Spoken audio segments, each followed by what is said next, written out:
আলহামদুলিল্লাহি রাব্বিল আলামিন ওয়াস সালাতু ওয়াস সালামু আলা আশরাফিল আমবিয়া ওয়াল মুরসালিন নবিয়িনা মুহাম্মাদিন ওয়া আলা আলিহি ওয়া সাহবিহি আজমাইন ওয়া মান তাবিআহুম বিইহসানিন ইলা ইয়াউমিদ্দিন আম্মা বা'দু ফাআউযু বিল্লাহি মিনাশ শাইতানির রাজীম বিসমিল্লাহির রাহমানির রহিম ওয়াল আদিয়াতি দাবহা ফাল মুরিয়াতি কদহা ফাল মুগীরাতি সুবহা ফাআসারনা বিহি নাকআ ফাওয়াসাতনা বিহি জামআ ইন্নাল ইনসানা লিরাব্বিহি লাকানুদ ওয়া ইন্নাহু আলা যালিকা লাশাহীদ ওয়া ইন্নাহু লিহুব্বিল খায়রি লাশাদীদ আফালা ইয়া'লামু ইযা বু'থিরা মা ফিল কুবুর ওয়া হুসসিলা মা ফিস সুদুর ইন্না রাব্বাহুম বিহিম ইয়াওমা ইযিল লাখাবীর।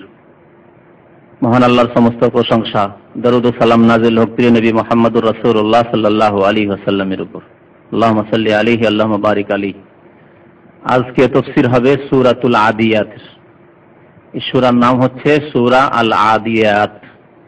নামকরণ হয়েছে এই সূরার প্রথম অক্ষরটিকে নিয়ে, আল আদিয়াত। আল্লাহ রাব্বুল আলামিন আল আদিয়াতের শপথ করেছেন। ওয়াল আদিয়াত, ওয়াও এখানে শপথের জন্য। ওয়াও যখন শপথের জন্য আসে তখন একে আরবি গ্রামারে হারফে জার বলা হয়। 17টি হারফে জার আছে, মানে যে অক্ষরগুলি যে কোনো কালিমার ওপর আসলে তখন সেই কালিমাটিকে, সেই অক্ষরটিকে জের দিয়ে থাকে, এজন্য হারফে জার বলা হয়। তাহলে কারণ বুঝতে পারলেন যে ওয়াও এর পরে আদিয়াতে আছে, ওয়াল আদিয়াতে যাবহা। আদিয়াতে কেন হলো? এই জন্য যে ওয়াও হচ্ছে হারফে জার। 17টি হারফে জারের একটি হচ্ছে ওয়াও। তো ওয়াওটি যখন শপথের অর্থ বহন করবে তখন সেটি হবে হারফে জার, এবং হারফে জার হওয়ার কারণে জের দেবে।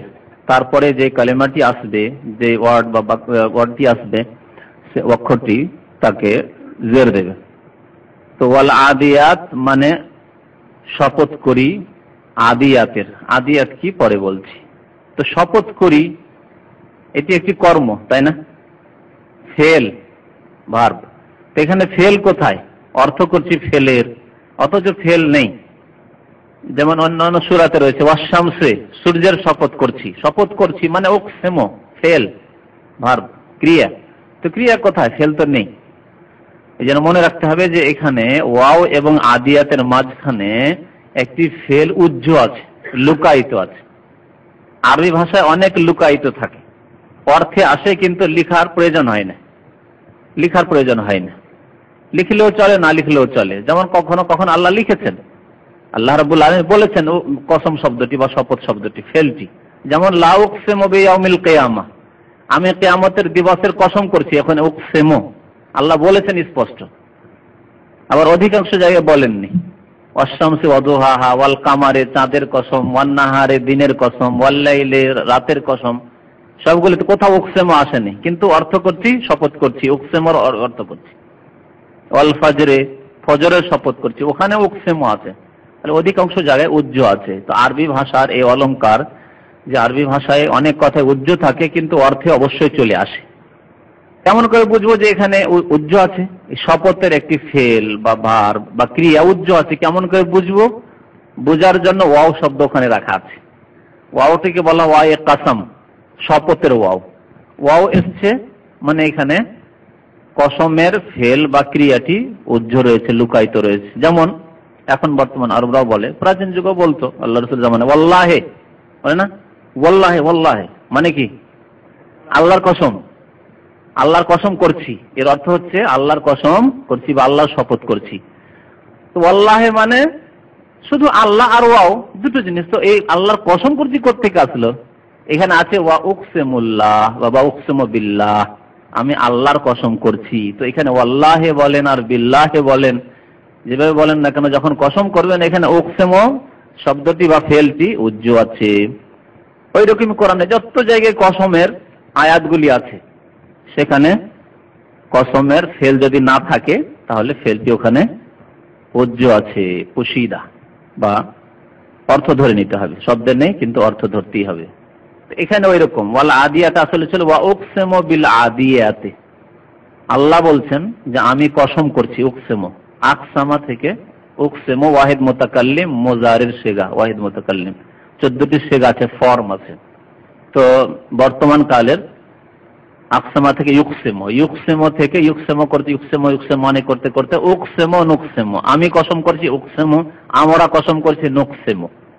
তো এখানে উকসেমো ফেলটি বা ক্রিয়াটি উজ্জ রয়েছে, আসলে ছিল ওয়াউকসেমো বিল আদিয়াতে, আদিয়াতের আমি শপথ করি, আল্লাহ বলছেন। আদিয়াত কি জিনিস? আদিয়াত, আদিয়াত শব্দটি উৎপত্তি হচ্ছে আইন দাল ওয়াও থেকে, আদা ইয়াদু, আদা ইয়াদু মানে আরবিতে হয় দৌড় দেওয়া, দৌড় দেওয়া। ওয়াল আদিয়াতে, শপথ করছি কার? তাহলে আদিয়াত, আদিয়াতুনের বহুবচন। আবার অর্থ বুঝে নিলেন যে আইন দাল ওয়াও এর হচ্ছে মাদ্দা মানে ধাতু, এর অর্থ হয় দৌড় দেওয়া। আর আদিয়াতুনের, আদিয়াতুন মানে যে ব্যক্তি দৌড় দেয় বা যে জিনিস দৌড় দেয়, সে মানুষ হোক আর পশু হোক বা অন্য কিছু হোক না কেন, বা ফেরেশতা হোক বা জিন হোক, যে দৌড় দেয় তাকে আদি, আদি বা আদিয়াতুন বলে। আর ওর জমা হচ্ছে আদিয়াত, যখন একটা আলিফ বাড়িয়ে দিলেন আর তাকে লম্বা করে দিলেন তখন আদিয়াত বহুবচন জমা হয়ে গেল। তাহলে এটা হচ্ছে জমা, কি মনে রাখতে হবে? জমা। ওই রকমই ফালমুরিয়াত জমা, ফালমুগিরাত জমা, সবগুলো জমা বহুবচন। তাহলে কি অর্থ হবে? আমি কসম করছি, কসম যেহেতু ওখানে উজ্জ আছে, আমি কসম করছি, দৌড় দেওয়ার অর্থ তাতে আছে, তাহলে চলমান, চলমান।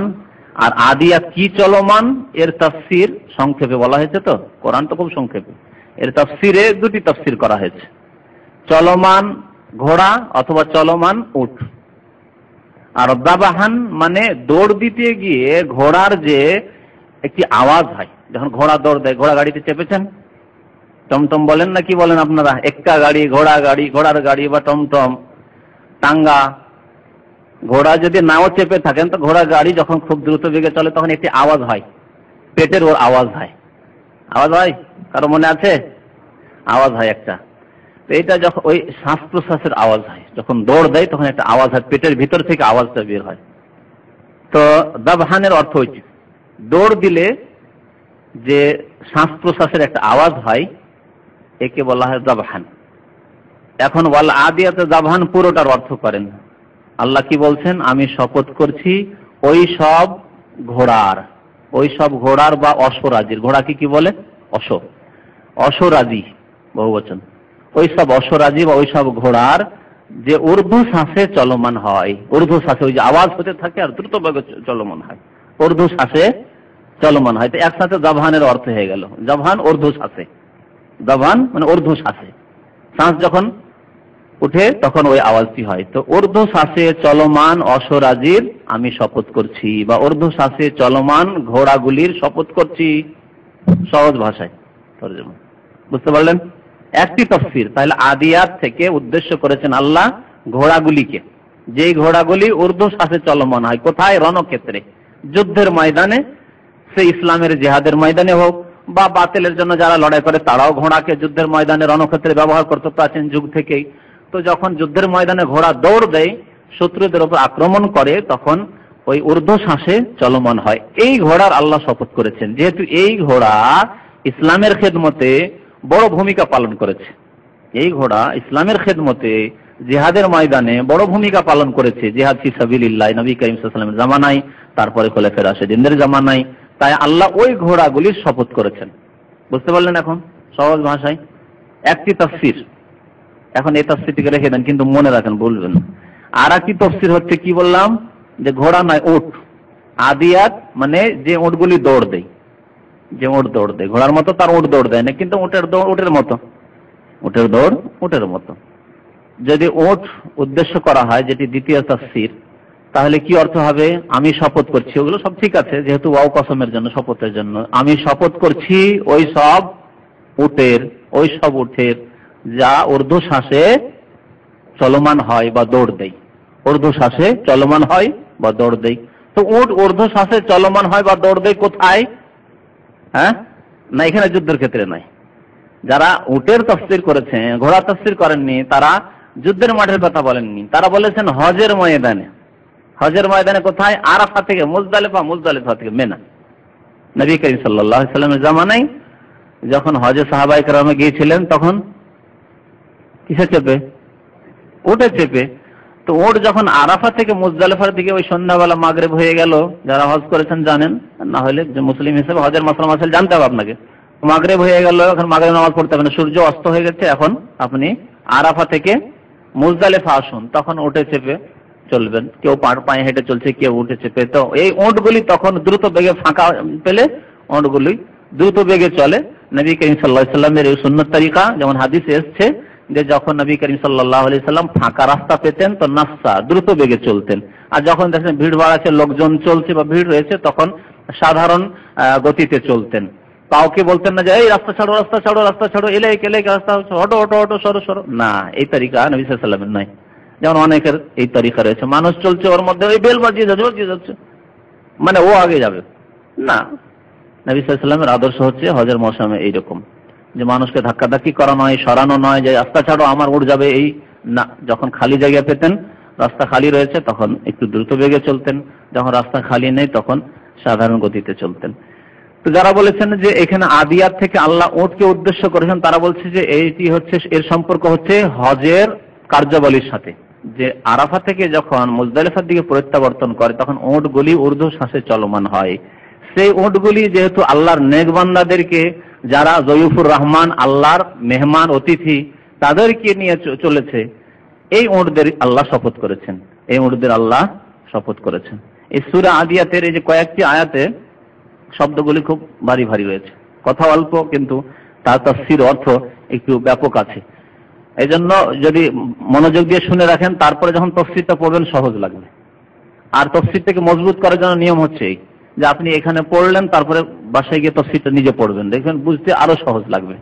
কিন্তু আপনি একাই যদি পড়তেন তো 5 বার 7 বার পড়বেন, তাফসীর বুঝতে পারবেন না কি বলতে চাইছে, কোনটা শব্দের অর্থ কি হইলো, কেমন ভাবে অর্থটা এরকম হয়ে গেল, ওয়াল আদিয়াতু যাবানের ফাল মুরিয়াতে কাদাহের, বুঝতে পারছেন? এগুলো এই জন্য বলছি যে যারা ইলমকে বাড়াবেন, নিজের কোরআন এবং হাদিস সম্পর্কে জ্ঞানকে বাড়াবেন, তাদের পদ্ধতি হচ্ছে এরকম, যে যেটা শুনলেন সেটাকে শুনেই রেখে দিয়েন না। শুনলেন এক কান দিয়ে আর এক কান দিয়ে বেরিয়ে যাবে, শুনলেন স্পষ্ট হয়ে গেল, এটা আজকে যেভাবে তাজা হয়ে রয়েছে একেবারে মগজে, কালকে আর থাকবে না, 10 দিন পর আর থাকবে না, ভুলে যাবে আবার, আর কিছুদিন পরে একেবারে সমান হয়ে যাবে, শোনা না শোনা বরাবর হয়ে যাবে। কথা বুঝতে পারছেন? তো এরকম যাতে না হয়, এই জন্য গিয়ে তাফসীরটাকে নিজে পড়বেন, তাহলে হবে কি, আপনার যে মগজে যে কথাটি রয়েছে তাফসীর ওইভাবে পাচ্ছেন, বা তাফসীরে তখন তাফসীর বুঝতে খুব সহজ হয়ে যাচ্ছে। তাফসীর যখন বুঝে নিলেন, তখন ভুলে গেল, আবার যখন 6 মাস 1 বছর তাফসীরটি পড়বেন, তখন আবার সব স্মরণে চলে আসবে, না আমি তো এইভাবে পড়েছিলাম, আর তাফসীর এভাবে লেখা আছে। বুঝতে পারছেন কথা? সংক্ষেপে তাহলে দুটি তরজমা বা তাফসীর করবেন। আল্লাহ বলছেন যে আমি শপথ করছি ওই সব অশ্বরাজির বা ঘোড়াগুলির যেগুলি ঊর্ধ্ব শ্বাসে চলমান হয়, দৌড়ায়। আর আরেকটি তাফসীর হচ্ছে কসম করছি, শপথ করছি ওই সব উটগুলির যেগুলি ঊর্ধ্ব শ্বাসে চলমান হয়। তো উট হলে আপনার হজের মাঠে বা হজের ক্ষেত্রে, আর যদি ঘোড়া হয় তাহলে রণক্ষেত্রে, যুদ্ধের ময়দানে। দুটি তাফসীর হলো, তার মধ্যে কোনটি বেশি সহি? দুটি তাফসীর করা যেতে পারে, যেহেতু মুফাসসিরিনরা সাহাবা কিরামদের, সালাফদের জামানা থেকে এরকম দুই রকম তাফসীর করে আসছেন, আর একটি তাফসীর অন্য তাফসীরের বিরোধী নয়, সুতরাং দুটো তাফসীরকে সাব্যস্ত রাখা যেতে পারে। তবে অধিকাংশ মুফাসসিরিনগণ তাফসীর করেছেন ঘোড়ার তাফসীর দিয়ে, ঘোড়া দিয়ে তাফসীর করেছেন, যেহেতু ঘোড়ার সম্পর্কে নবী সাল্লাল্লাহু আলাইহি ওয়াসাল্লামের অনেক ফজিলতের হাদিস রয়েছে।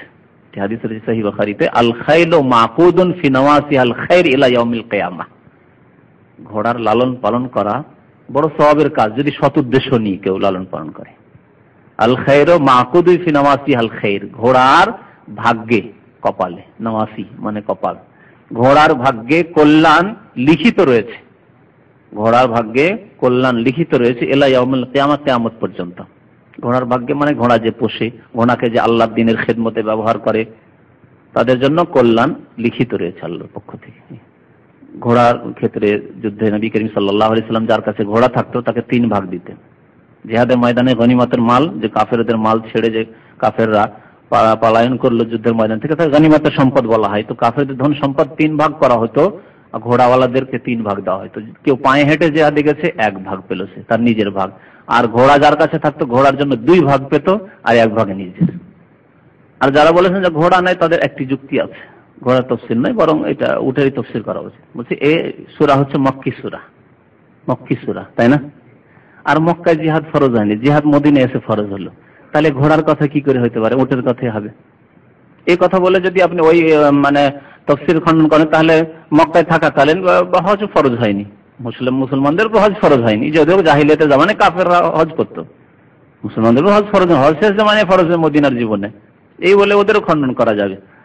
তো উত্তর কি দেবেন যারা বলছে যে না হজ জিহাদ ফরজ হয়নি, তাহলে ঘোড়ার তফসির করা ঠিক নয়? তাদের উত্তর এই দেওয়া হবে যে প্রাচীন জামানা থেকে হক বাতিলের লড়াই চলে আসছে। ঈসা আলাইহিস সালামের জামানায় কি হক বাতিলের লড়াই ছিল না? মুসা আলাইহিস সালামের জামানায় হক বাতিলে ফেরাউন আর মুসার লড়াই ছিল না? ছিল অবশ্যই। ইব্রাহিম আলাইহিস সালামের জামানায় নমরুদ আর ইব্রাহিমের কি লড়াই ছিল না? তাহলে সব জামানাতে হক বাতিলের লড়াই থেকেছে। তো যারা হকের জন্য ব্যবহার করে ঘোড়াকে তারা সওয়াব পেল, আর বাতিলের জন্য বাতিলপন্থীরা ঘোড়াকে ব্যবহার করত, কিন্তু তারা তাদের জন্য বিপদ নিয়ে আসলো। এই ঘোড়া তাদের সওয়াবের কাজে আসলো না, বরং তাদের পতনের কাজে আসলো, জাহান্নামে যাওয়ার কাজে আসলো। এই হচ্ছে তাফসীর।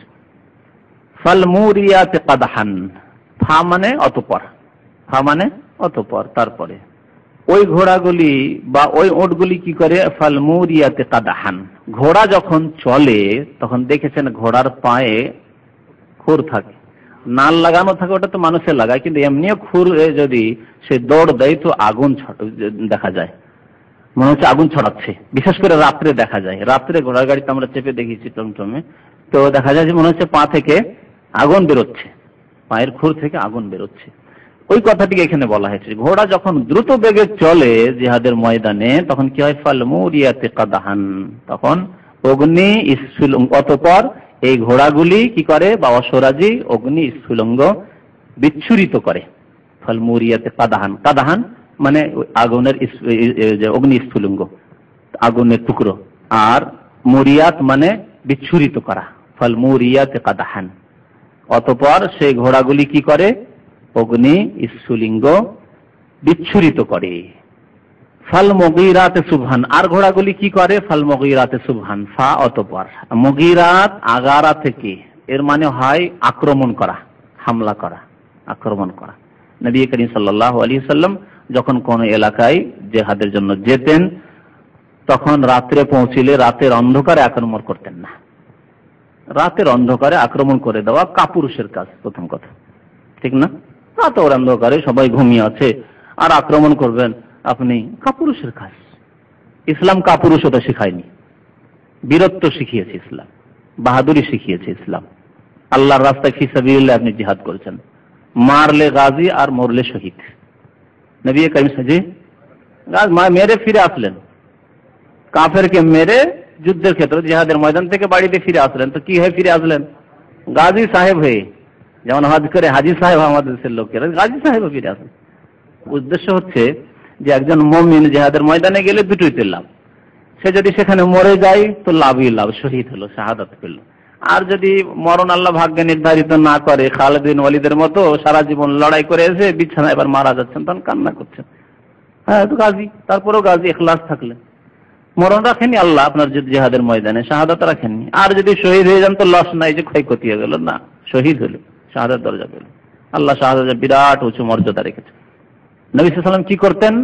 ফজর পর্যন্ত অপেক্ষা করতেন, ভোর হয়ে আসছে আজান হলো না, ফর্সা হয়ে যাচ্ছে আজান হলো না, তার মানে এরা মুসলমান নয়।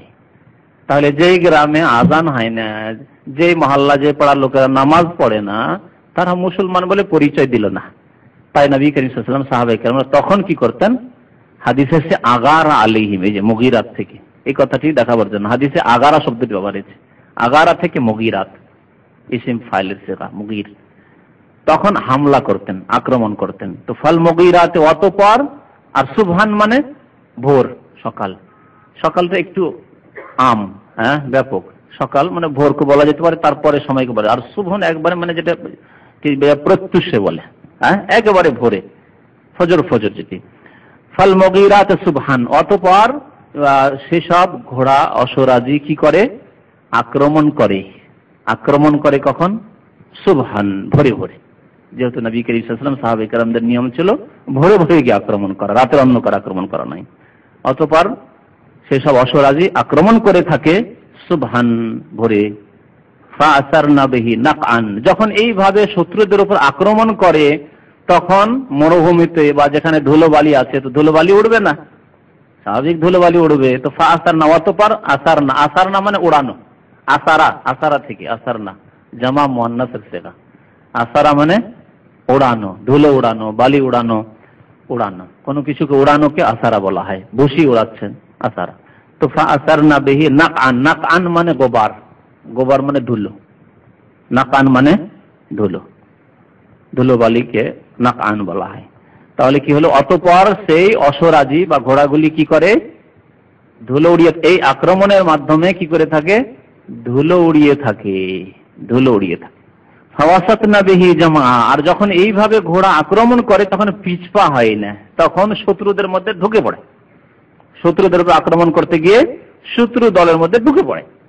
ফাওয়াসাতনা, ওয়াসাত মানে মধ্যম, ওয়াসাত মানে মধ্যম, আর জামআন মানে দল, জামা জামাত থেকে, জামাত মানে দল, তো জামআন দল। এই জন্য ইজতিমা বলে, ইজতিমা কোন অনুষ্ঠানকে যেখানে কিছু লোক জমা হয়েছে, একত্রিত হয়েছে, কি বলে, ইজতিমা, বিশ্ব ইজতিমা, আপনাদের ওখান থেকে বিশ্ব ইজতিমা। ইজতিমা, জামাত একটি দলকে জামাত বলে, অমুক জামাত, তাবলীগ জামাত, জামাত ইসলামী, জামাত অমুক, এই যে জামাত গুলো মানে দল। তো জামআন শব্দ আল্লাহ ব্যবহার করেছেন, ফাওয়াসাতনা বিহি জামআ, অতঃপর ফা সবসময় মনে রাখবেন, ফা আলাদা, আর ওয়াসাতান, ওয়াসাতনা মুয়ান্নাসের সেগা, এটাও ফেল, মানে অতঃপর কি করে, ওই ঘোড়াগুলি শত্রু দলের, জামান মানে দল, শত্রু দল, জামান মানে এখানে শত্রু দল, শত্রু দলের মধ্যে কি করে, ঢুকে পড়ে, ওয়াসাতনা মধ্যখানে ঢুকে পড়ে, ওয়াসাতা, ওয়াসাত মানে মধ্য, আর ওয়াসাতনা মানে মধ্যখানে ঢুকে পড়া। অতঃপর এই ঘোড়াগুলি বা অশ্বরাজি শত্রু দলের মধ্যখানে ঢুকে পড়ে, মধ্যখানে ঢুকে পড়ে। এই চিন্তা করে না যে মধ্যখানে ঢুকে গেলে মরে যাবো, না, একবারে একাকার হয়ে গেছে, যখন লড়াই শুরু হয়ে গেছে একাকার হয়ে গেছে। হ্যাঁ, তারা বলছেন যে এই উট যখন দ্রুত বেগে চলে, তো উটের তো হয় না, উটের ধাপ থেকে তো মনে হয় হয় না, তাই না, মানে অগ্নিস্থলমুখী হয়, সম্ভবত হয় না। তো ওরা তাফসীর করেছে অন্যরকম। তখন তারা বলছে যে এতে এসে মুজদালিফা এসে তারা করতো কি, মাগরিব এশাটা পড়ে নিল, তারপরে কিছু খেতে হবে, তখন সবাই আগুন জ্বালাতো, আগুন জ্বালাতো, কিছু রান্না করবে সেজন্য আগুন জ্বালাতো। ফাল মুরিয়াতে কাদহান, তো ওই দল, ওট মানে ওটের দল, ওটের সাথে যারা রয়েছে তারা করতো কি, আগুন জ্বালাতো। এবং সকালে সকালে তারা, এখানে আক্রমণ না, সকালে সকালে সেখান থেকে প্রস্থান করতো, মুজদালিফা প্রস্থান করে কোন দিকে ধাবিত হতো, মিনার দিকে ধাবিত হতো। তাদের তাফসীর ভালো স্মরণ করেন, নাহলে থেকে যেত, আর আপনারা উপলব্ধি করতে পারতেন না, থেকে যেত। তো সকালে তখন একবারে ভোরে ভোরে দেখেন দল। আজকাল এই বছরের হজে আমি মনে করলাম যে এবার আগে আগে গিয়ে সকালে মেরে নেব পাথরটা, ভাবলাম। তো দু চারজন সাথে ছিল, ফজরের সাথে সাথে বেরিয়ে পড়লাম, ফজরের সাথে সাথে বেরিয়ে পড়লাম। আর মুজদালিফার একেবারে লাস্টে যে ওই যে কুবরিটা আছে, মানে ওভারব্রিজটা আছে, একেবারে শেষ, তারপরে মেনা শুরু হয়ে যাবে, ওইখানে ছিলাম। ওখান থেকে মেনা ঢুকতে বেশি সময়ও লাগে না। তারপরেও দেখলাম যে এমন ভিড় রাস্তায় যে আমি ভয় পেয়ে গেলাম, না এই সময় আর যাওয়া যাবে না, ফিরে আসলাম।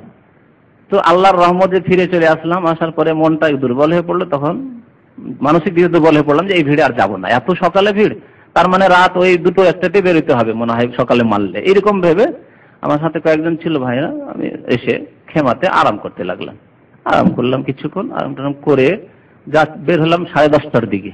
আর দুর্ঘটনা ঘটেছে এই বছর হজে, ঠিক ওই 8:30 থেকে শুরু হয়েছে 9:30-10টা পর্যন্ত। যদিও ফজর বেরোতাম, তো এত দূরে ওইখান থেকে যে ওখানে পৌঁছিতে আমার ওই ঠিক 8:30-9টা বাজতো। আর দুর্ঘটনা চোখের সামনে, হয়তো দুর্ঘটনার সম্মুখীন হইতে হইতো। তা আল্লাহ রাব্বুল আলামিন এইভাবে মানে মাঝে মাঝে আল্লাহর হিকমত থাকে। খুব ইচ্ছা ছিল যে এবার ফজর পরে গিয়ে প্রথমে মেরে নেবো, ফ্রি হয়ে যাব, আর চলে যাবো একবার জোহর আগে আগে চলে যাবো মক্কা, এরকম নিয়ত ছিল। কিন্তু তা হলো না, থেকে গেলাম। কেমন ভাবে মানুষের ঢেউ, ফালমগীরাতে সুবহ, সকালে সকালে তারা ধাবিত হয় মিনার দিকে, এই তাফসীর হয়ে গেল তাদের। ফাসারনা বিহি নাকা, এইভাবে যখন দলে দলে ধাবিত হয় সব, ফিরে আসে মিনার দিকে, তখন ধুলোবালি কত উড়ে। হ্যাঁ, ফাসারনা বিহি নাকা, ফাওয়াসাতনা বিহি জামা, আর সব দলের মধ্যে ঢুকে পড়ে পাথর মারার জন্য। এই হুড়াহুড়ি চলছে, মনে হচ্ছে এক লড়াইয়ের ময়দান। ফাওয়াসাতনা, এই তাফসীর তারা করেছে। আল্লাহ রাব্বুল আলামিন তাহলে উটগুলি শপথ করলেন যে উটগুলিকে সওয়ারির কাজে ব্যবহার করা হয় মরুভূমিতে, মরুভূমির জাহাজ। মরুভূমিতে এই উট ছাড়া কোনো জন্তু চলতে পারবে না, ঘোড়াও চলতে পারবে না মরুভূমিতে। উটের যে পায়ের পাতা রয়েছে, তলা, একে আল্লাহ এত শক্তিশালী করেছেন, এত মজবুত করেছেন যে এর মধ্যে এই যোগ্যতা রয়েছে যে মরুভূমিতে চলাফেরা করতে পারবে এই পায়ের পাতা নিয়ে, না হলে ঘোড়ার পক্ষে সম্ভব না, মরে শেষ হয়ে যাবে। রবুল খালি বলা হয় আপনার এই আল-হাসা থেকে শুরু করে দমম থেকে বেরিয়ে গেলে মরুভূমি আর মরুভূমি, এখান থেকে শুরু হলে একেবারে ওমানের বর্ডার, নজরান এইসব পর্যন্ত এই এলাকাটিকে রবুল খালি বলা হয়। কোনো জনবস্তি নেই, এমনকি রাস্তাঘাটও নেই তেমন। এই আল-হাসা থেকে কাতারের বর্ডার পর্যন্ত মাত্র একটা রাস্তা আছে, আর অন্য কোনো রাস্তা নেই এদিক সেদিক যাওয়ার। মরুভূমি আর মরুভূমি এইসব এলাকায় প্রাচীন জামানে কেউ যদি ভুল করে রাস্তা ভুলে, তখন তার মানে দিক ঠিক করার জন্য কোনো ব্যবস্থা ছিল না। যদি কেউ রাস্তা ভুলে গিয়ে এই মরুভূমিতে পড়ে যায়, যাব মদিনা বা মক্কা যাব, আর ওই রাস্তায় চলে গেল, তাহলে সেও হালাক হয়ে যেত, তার ওটো হালাক হয়ে, সব সেখানে শেষ হয়ে যেত। যখন একটু ঝড় উঠতো বা বাতাস বেশি একটু জোরে উঠতো, তখন ওট মানুষ সহ ঢেকে থেকে যেত মরুভূমিতে। প্রাচীন যুগের ইতিহাস এই রবুল খালির। এখনো সেই এলাকা রয়েছে, সেই এলাকায় কোনো রাস্তাঘাট নেই, জনবস্তিও নেই, বিস্তর এলাকা, একটা ছোটখাটো এলাকা নাই, রবুল খালি বলা হয়। রব মানে 1/4 তাহলে জাজিরার 1/4 এই অবস্থায় আছে এখন। জি, তারপরে আল্লাহ শপথ করে কি বলছেন, কি জন্য শপথ করলেন? এই জন্য যে কথাগুলি এখন বলা হচ্ছে, ইন্নাল ইনসানা লিরাব্বিহি লাকানুদ ওয়া ইন্নাহু আলা যালিকা লাশাহিদ ওয়া ইন্নাহু লিহুব্বিল খাইরি লাশাদীদ। এই কথাগুলির উপর আল্লাহ শপথ করেছেন। এগুলোকে বলা হয় আরবি ভাষায় জওয়াবে কসম। শপথ করলেন, আর যার উদ্দেশ্যে শপথ করা হলো যে কথার কারণে, সেটাকে জওয়াবে কসম, কসমের উত্তর বলা হয়, জওয়াবে কসম। যেমন আপনি কসম করলেন, আল্লাহ শপথ করছি, এটি হলো কসম, আমি তোমার সাথে কথা বলবো না, তোমার সাথে খাবো না, এটি জওয়াবে কসম। এই জন্য আপনি কসম করলেন। তো আল্লাহ কি জন্য এখানে কসম করেছেন? এই কথাটি বলার জন্য, মজবুত করে। ইন্নাল ইনসানা লিরাব্বিহি লাকানুদ, ইন্না নিশ্চয়ই, আল ইনসান মানুষ, আর আল যেহেতু লাগানো আছে সমস্ত মানুষ, আসলে সমস্ত মানুষ, মানুষ হিসাবে। তবে আল্লাহ যাদেরকে বাঁচিয়েছেন, তাদের কথা সূরা আসরে তাফসীরে শুনেছেন, ইল্লাল্লাযীনা আমানু ওয়া আমিলুস সালিহাত ওয়া তাওয়াসাউ বিল হাক্কি ওয়া তাওয়াসাউ বিস সাবর। 4টি গুণ বলবেন না, এই 4টি গুণ যদি কারোর মধ্যে থাকে সে হচ্ছে সফল কাম, না হলে ক্ষতিগ্রস্ত। 4টি গুণ যদি না থাকে, ওখানে ক্ষতিগ্রস্ত বলা হয়েছে সূরা আসর, এখানে বলা হয়েছে কৃতজ্ঞ, অকৃতজ্ঞ, না শুকর বান্দা, শুকর গুজার নয়, আল্লাহর শুকরিয়া আদায় করে না। তো আল্লাহ বলছেন ইন্নাল ইনসান, নিশ্চয় মানুষ, লিরাব্বিহি লাকানুদ, তার পালন কর্তার কি করে, অকৃতজ্ঞ হয়। কানুদ মানে অকৃতজ্ঞ হওয়া, কৃতজ্ঞতা করা। এর ওপর মানে মানুষ যে অকৃতজ্ঞ, কৃতজ্ঞ, এর ওপর আল্লাহ সাক্ষী রয়েছেন। আল্লাহ সাক্ষী রয়েছেন মানে আল্লাহ প্রত্যক্ষ করেছেন সবকিছু, সব খোঁজ খবর আছে।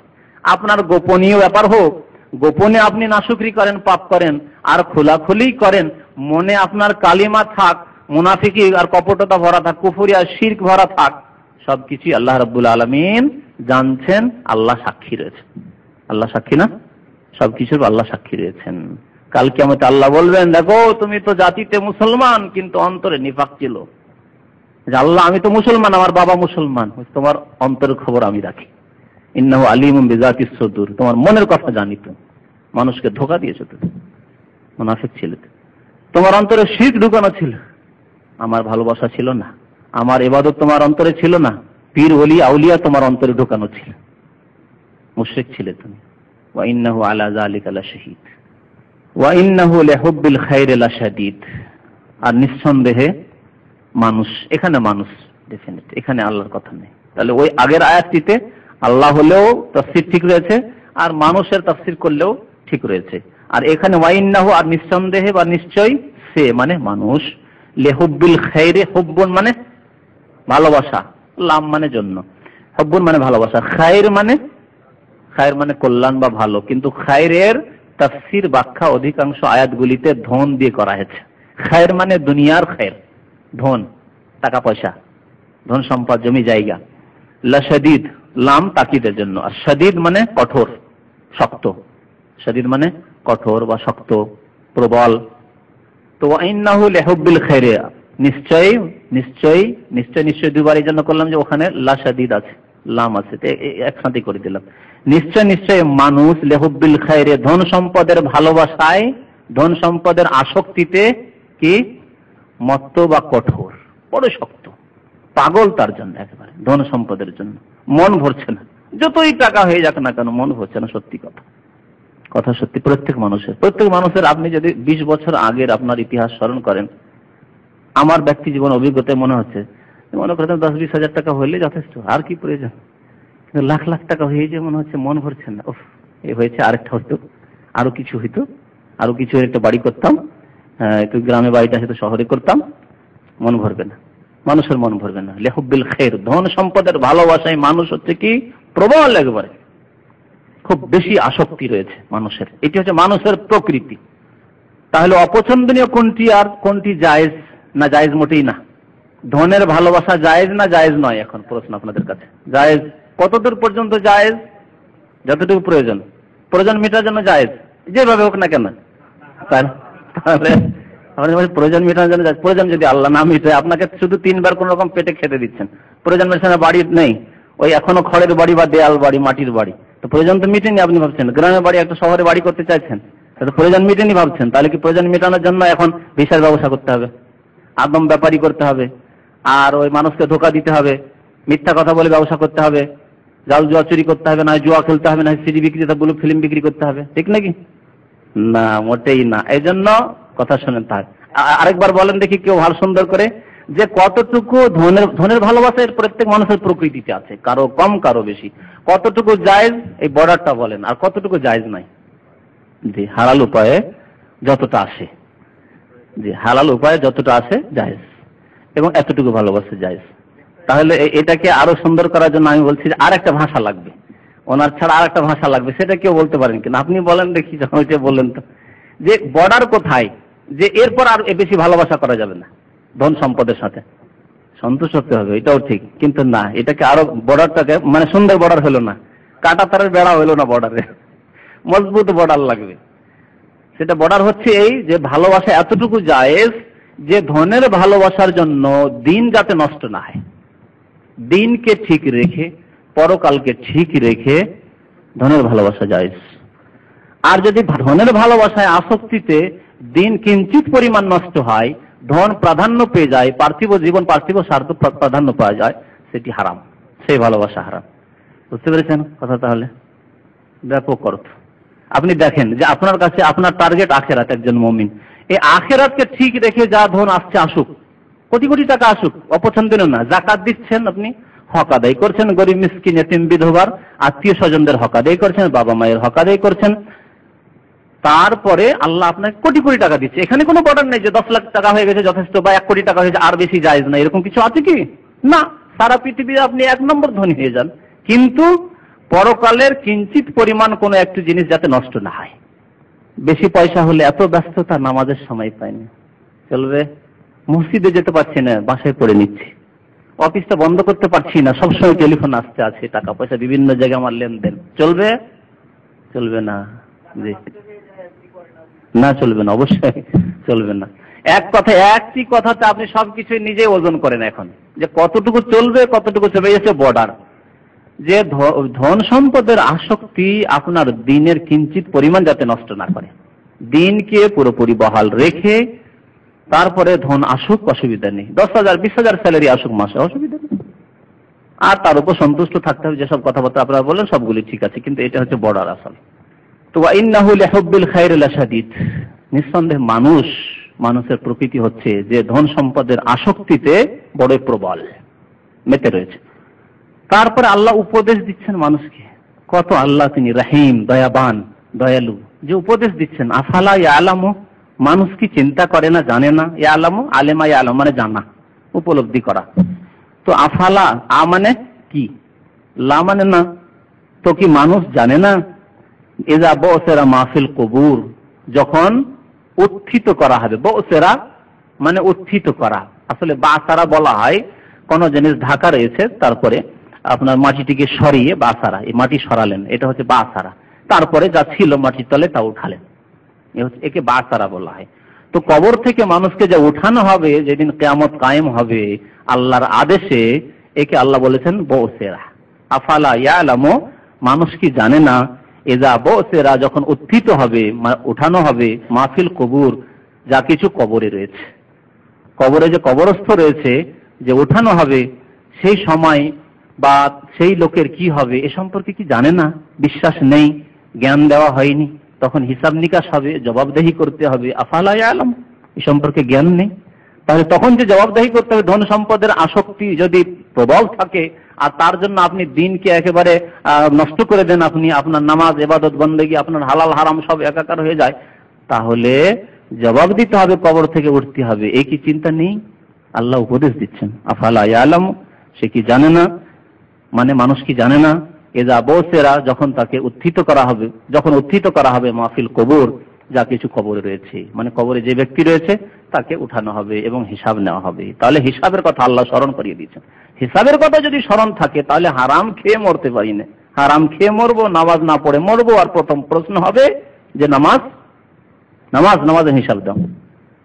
মানুষের হকের ক্ষেত্রে খুন সম্পর্কে হিসাব হবে, জুলুম অত্যাচার সম্পর্কে হিসাব হবে, টাকা পয়সা সম্পর্কে হিসাব হবে, কোথা থেকে তোমার আসলো আর কোথায় বাই করলে। জি, আল্লাহ স্মরণ করিয়ে দিচ্ছেন, আফালা ইয়ালাম ইযা বু'থিরা মা ফিল কুবুর।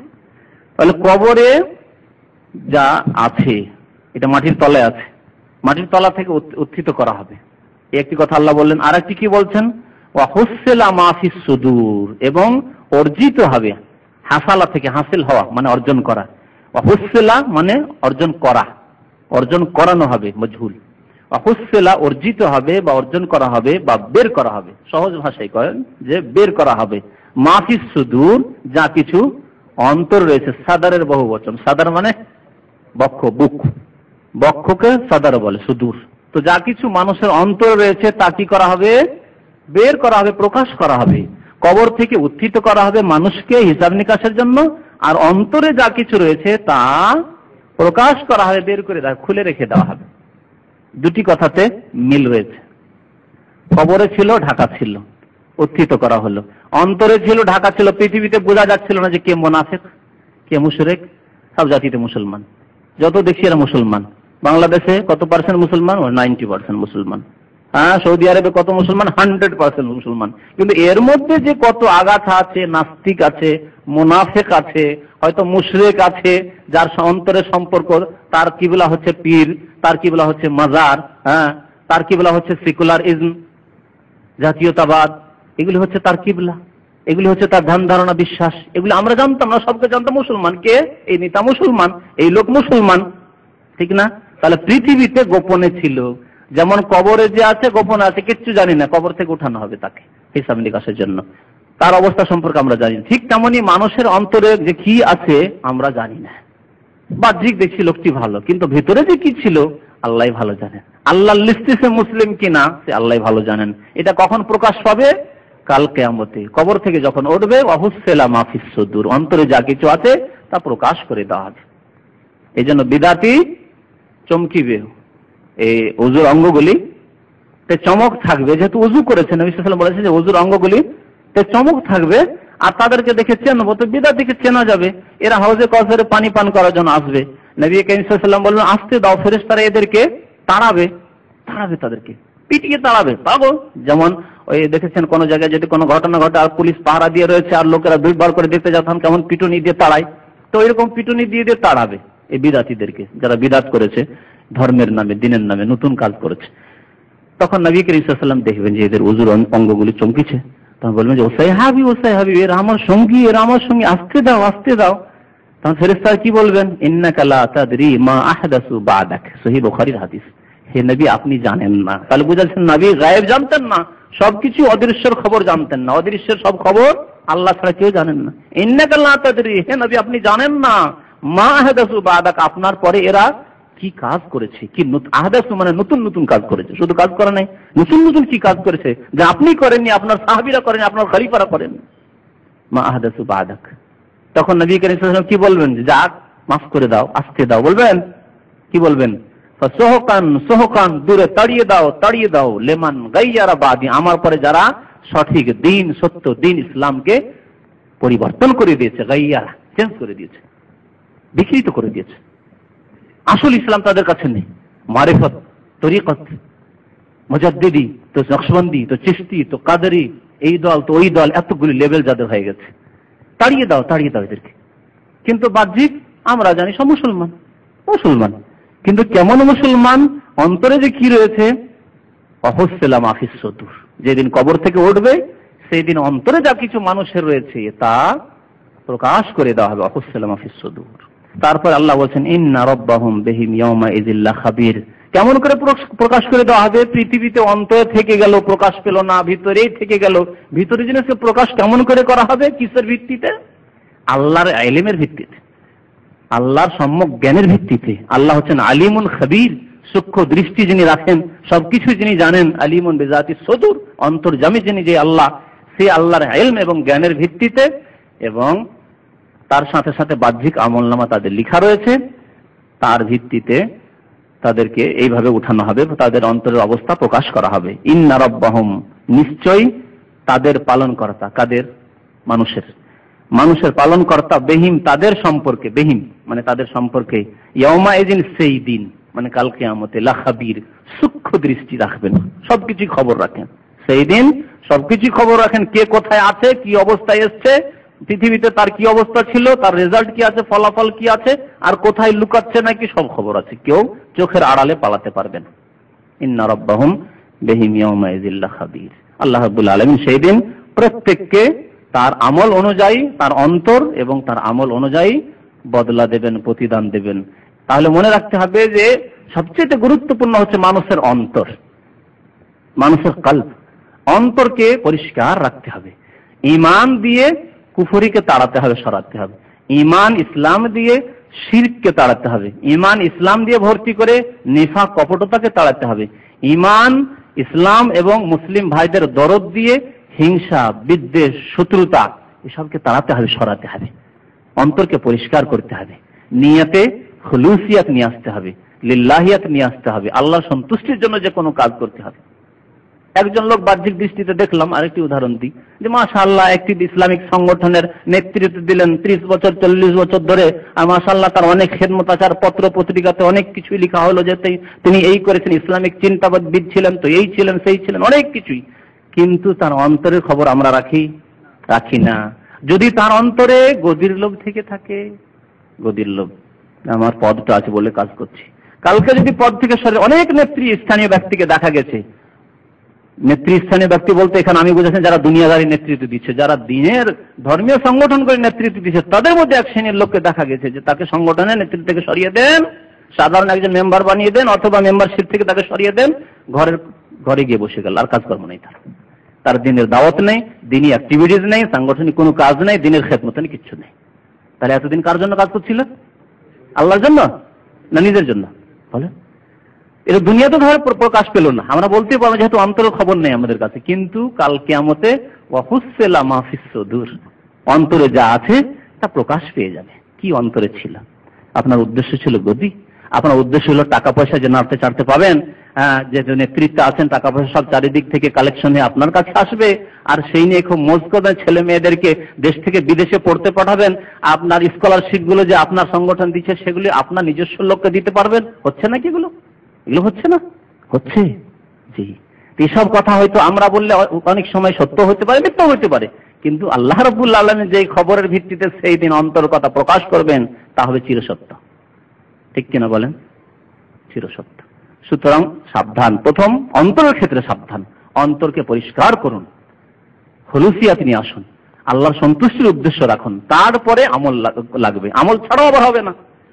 একদিন ফাসিকরা, বিধর্মী লোকেরা বলে আমি যদি আমল করি না, নামাজ পড়ি না, কিন্তু অন্তর পরিষ্কার, অন্তর পরিষ্কার, মানে তোমার অন্তরে সবচেয়ে বড় ভেজাল আছে, আকীদাই নেই, বিশ্বাস নেই যে পরকালে প্রথম প্রশ্ন হবে নামাজ সম্পর্কে, বড় ভেজাল, মুনাফিক তুমি, মিথ্যুক। এইরকম আমাদের দেশের নাস্তিক লোকেরা, সেকুলার লোকেরা, বিধর্মী লোকেরা, কিছু শিক্ষিত, দুনিয়ার শিক্ষিত, কিন্তু ঈমান আমান তাদের অন্তরে নেই। তারা এই ধরনের কথাবার্তা বলে যে আমি বেশি ওইসব না করতে পারলেও আমার অন্তর ঠিক আছে।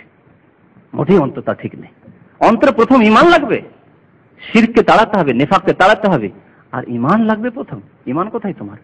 পরকালে ঈমান আছে, জবাবদিহির চিন্তা আছে, কবরের প্রশ্নের চিন্তা আছে তোমার, তাহলে আমল কেন নেই? সুতরাং আমলের গুরুত্ব কমে যাচ্ছে না। নিয়ত পরিষ্কার করার অর্থ এই না যে আমলের গুরুত্ব কমে গেছে, আমলের গুরুত্ব আপন জায়গায় ঠিক আছে, আর তার সাথে সাথে প্রথম নিয়ত পরিষ্কার করতে হবে। নিয়ত যদি পরিষ্কার না থাকে তাহলে 40 বছর ধরে দিনের খেদমত করলেন, কোনো কাজে আসবে না, আপনার কোনো কাজে আসবে না এই খেদমত, সব চলে যাবে জাহান্নামে আপনার সাথে। সাল্লাল্লাহু আলা নবিয়িনা মুহাম্মদ ওয়া আলা আলিহি ওয়া সাহবিহি।